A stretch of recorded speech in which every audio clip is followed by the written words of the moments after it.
जी इस ज़माना अलग हो गया है कि भगवान से भी लेन देन का मामला चल रहा है कि आप मेरा ये काम कर दो तो ये हो जाएगा, और काम एक भी नहीं हुआ तो भगवान बदल ले कि भाई कहीं और माथा टेकते हैं, यहाँ तो काम हो नहीं रहा, तो ये भक्ति नहीं होती। तो एक तो जो परसेप्शन भक्ति का बन गया है कि भजन कीर्तन पूजा पाठ कर लिया और भक्ति हो गई। भक्ति का असल मीनिंग है सरेंडर, समर्पण। और समर्पण व्यक्ति कब करता है? जब पहला चीज विश्वास होता है कि वो जो भी करता है वो सही करता है। मुझसे कई बार लोग पूछते हैं कि आप बहुत ज़्यादा डिप्रेशन में नहीं जाते, या कोई आपने सब कुछ देखा है, चाहे स्ट्रगल है, इंसल्ट है, रिजेक्शन है, हर फील्ड में हर चीज़ होती है। अगर आप आगे बढ़ रहे हैं, कोई पोजीशन पे जाने की कोशिश करें तो आपको इनका सामना करना पड़ेगा, ये जिंदगी के साथ आता है, तो आपको सामना। लेकिन मुझे कभी दिक्कत नहीं दी ये चीज़ें। क्यों? क्योंकि जो मैंने कहा समर्पण, मुझे पता है कि एक ऐसी शक्ति ऊपर बैठी है जो मेरा बुरा नहीं चाहती। तो कई बार बुरी चीज़ें भी मेरी ज़िंदगी में हो रही है, मुझे पता है वो मेरे अच्छे के लिए है क्योंकि वो कर रहा है। तो ये समर्पण, ये भक्ति है। तो ये आपको हारने नहीं देती। क्यों हारेंगे आप? क्योंकि आपको पता है ना कि वो हारने देगा नहीं। तो आप अपने आप गिरे, आप फिर उठेंगे कि नहीं भाई अभी गिरना शायद ज़रूरी होगा, उसका इशारा है, इसीलिए चलो फिर उठते हैं, फिर आगे बढ़ते हैं। तो अर्जुन ने भी, जब समर्पण की बात गीता जी में आती है तो कई लोग कहते हैं कि धर्म का मतलब होता है अंधविश्वास। नहीं, क्योंकि अगर अंधविश्वास होता, अंधविश्वास में क्वेश्चन करना अलाउड नहीं होता आपको। गीता अगर सिर्फ भगवान की बात होती तो 2 पन्ने में खत्म हो गई होती। ये दोनों के बीच की बात है, जिसमें अर्जुन ये जानते हुए कि सामने कौन खड़ा है, क्वेश्चन करने के तो कोई सवाल ही नहीं था वहां पर कि भगवान लड़ने बोल रहा है, क्या क्वेश्चन करना, पर उसने कंटिन्यूअसली क्वेश्चंस किए हैं। पर उसका भी नाम आया था समर्पण, कि वो समर्पित होकर क्वेश्चन कर रहा था कि ये जो खड़ा है ये मेरे हर सवाल का जवाब जानता है, ये मुझसे कभी कुछ गलत काम नहीं कराएगा। लेकिन इसका मतलब ये नहीं कि मैं अपनी जिज्ञासा बाहर नहीं निकालूंगा, मैं अपने क्वेश्चंस पूछूंगा। तो भक्ति का अर्थ यही होता है कि पहला निष्काम होता है। क्या फायदा मत ढूंढिए कि मेरा काम नहीं हुआ तो भगवान है ही नहीं। भाई भगवान कहाँ है? भगवान होते तो ऐसा होता क्या? वो तो इंसान है इसीलिए ऐसे हो रहे काम। भगवान ने तो सबको देखे, बच्चा तो मासूम ही होता है, बड़े होके खराब हो जाता है। कोई बच्चा गलत आपने देखा है क्या? छोटा सा बच्चा ही डॉन बनने के बारे में सोच रहा है, वो तो बच्चा ही होता है, मासूम होता है, सच्चा होता है। तो भगवान इसलिए कहते बच्चे भगवान का रूप है, क्योंकि वो एकदम प्योर होते हैं। बड़े होने के बाद हम काम खराब करते हैं और नाम फिर हम भगवान का देते हैं, क्योंकि हमको इल्जाम लगाने के लिए लोग चाहिए। ये फेलियर्स के लिए भी, आप फेलियर्स के लिए भी हम कहते हैं मेरा काम अच्छा नहीं था, मेरा समय अच्छा नहीं था, मुझे पेरेंट्स ने सपोर्ट नहीं किया, मेरे पास ये नहीं था। वरना अगर देखा जाए इन्हीं सिचुएशन में कई लोग हैं जो काम करके आगे बढ़ जाते हैं। तो करने वाला तो कर लेगा, नहीं करने वाला इल्जाम लगाएगा। तो वो इल्जाम अभी हमें ऐसे दिखता है, एक ऐसा कोई है जो सामने तो खड़ा नहीं है, भगवान लगाओ इल्जाम। एक फोटो है ना इंटरनेट पे कि भगवान खड़े, छोटी बच्ची खड़ी है, छोटी बच्ची के हाथ में एक टेडी बेयर है, तो भगवान वो मांग रहे हैं और वो बच्ची बोली मुझे बहुत अच्छा लगता है, मुझे नहीं देना।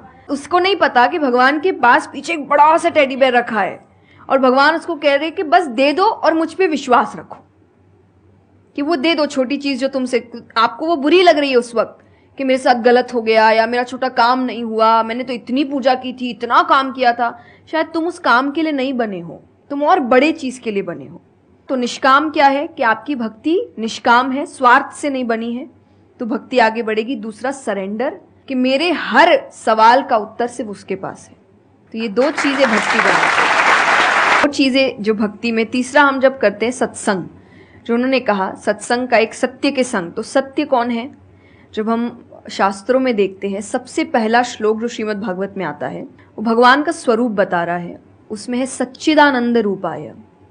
सच्चिदानंद का मतलब होता है 3 चीजें मिलकर बनती है, वो है सत, चित और आनंद। जो ये 3 चीजों को जीवन में समझ लेगा सही से, उसने भगवान को समझ लिया, क्योंकि भगवान का रूप ही सच्चिदानंद है। तो सबसे पहला है सच, जो कहा गया सच की राह पर चलो। जो हम ये एक्चुअली आपने एग्जैक्ट वर्ड उस वक्त बोले, मैं अपनी कथा में भी कहती हूँ कि आजकल हम इतनी छोटी छोटी बातों पे झूठ बोलते हैं कि हम किसी से मिलने जा रहे हैं और हम घर से भी नहीं निकले, अरे 5 मिनट, अरे सिग्नल पे खड़ा हूं, अरे बस पहुंच गया, अरे क्या हो गया, वो 2 बातें तो सुनाएगा ना सिर्फ कि तुम समय लेकर नहीं आए। पर हम इतनी इतनी सी बातों में झूठ बोल रहे हैं। ये हमें लगता है कि कोई बड़ी बात नहीं, पर ये बहुत बड़ी बात है। कि आप इतना भी सच का सामना नहीं कर सकते, और फिर हमें लगता है कि हम लाइफ के जो प्रॉब्लम्स है उसका सामना कर लेंगे, खुद के सच का तो सामना कर नहीं पा रहे हैं। जिंदगी का सच सामने आएगा तब तो बैंड ही बज जाएगी पूरी, क्योंकि वो कठिन है। जिंदगी आसान नहीं है, किसी के लिए नहीं, भगवान के लिए भी नहीं हुई। आप राम जी को उठाइए, कृष्ण जी को उठाइए, जब तक यहां रहे कोई सुखी नहीं रहा।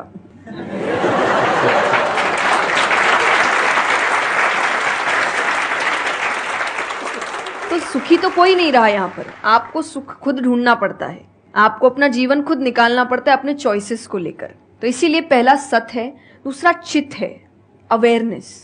हम अवेयर नहीं है चीजों को लेकर, हम इग्नोर करते हैं। अवेयरनेस और इग्नोरेंस ये ऑपोजिट्स हो गए, कि आप कोई भी चीज आपको समझ नहीं आ रही है, नहीं है। मैं अधिकतर नास्तिक लोगों को आप देखिए, उनको अगर पूछे ना भगवान को मानते हैं, तो उनके पास एग्जैक्ट रीजंस नहीं होते कि क्यों नहीं मानते, बस नहीं है, दिखा नहीं, मुझे नहीं दिखा तो नहीं है। तो तुम्हें तो बहुत चीजें नहीं दिख रही। मेरे पापा इस पर मैंने एक बार से क्वेश्चन किया था कि बोले तो पापा कैसे जवाब दे, तो पापा बोले उनको पूछना उन्होंने अपने परदादा को देखा था। देखा तो नहीं होगा,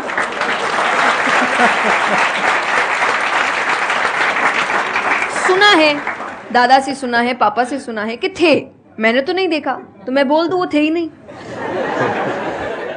कुछ तो सच्चाई होगी, उसको ढूंढने की कोशिश करो। मैं धर्म के लिए हमेशा कहती हूं कि आपको ढूंढना पड़ेगा। भगवान, मेरे पापा ने मुझे एक बात कही थी, भगवान मानने की चीज है, जानने की नहीं। जानना क्या होता है, पहले इस्तेमाल करे फिर विश्वास करे।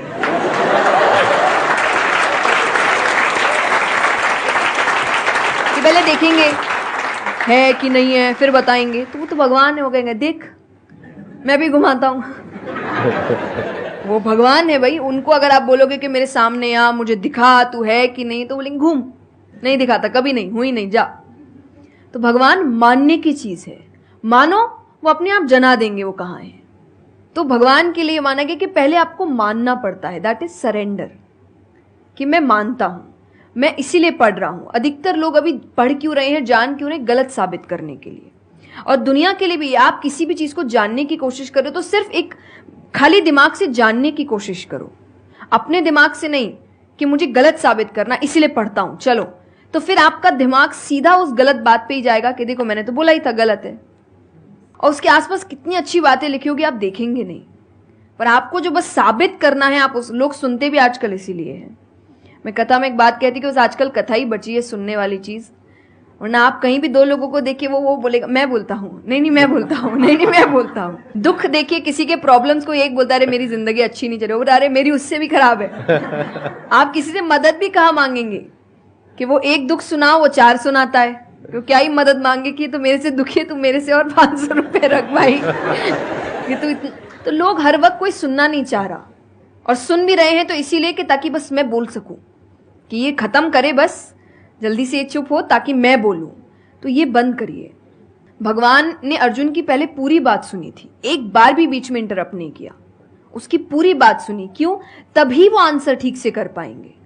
अगर आप बीच में हर चीज में इंटरप्ट करेंगे, लोगों के ओपिनियंस में इंटरप्ट करेंगे, तो आप उनकी बात को नहीं समझ पाएंगे। जितना सुनेंगे उतना सीखेंगे, क्योंकि बोलोगे तो वही जो आता है, पर सुनोगे तो कई बार ऐसी चीजें पता चलेगी जो नहीं पता, जो नहीं आता है।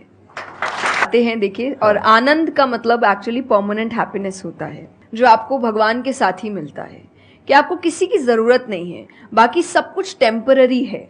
और टेम्पररी खुशियों के लिए भगवान ने अर्जुन को लड़ने के लिए इसलिए नहीं बोला था कि तेरे को राज्य मिल जाएगा, खुशी मिलेगी, पैसा मिल जाएगा, नहीं। एक परमानेंट हैप्पीनेस थी कि मैंने अपना काम अच्छे से किया, उसके लिए लड़ो। तो जो भी काम कर रहे हो परमानेंट क्या है उसमें वो देखो, और ये आपकी सक्सेस पे भी काम आता है।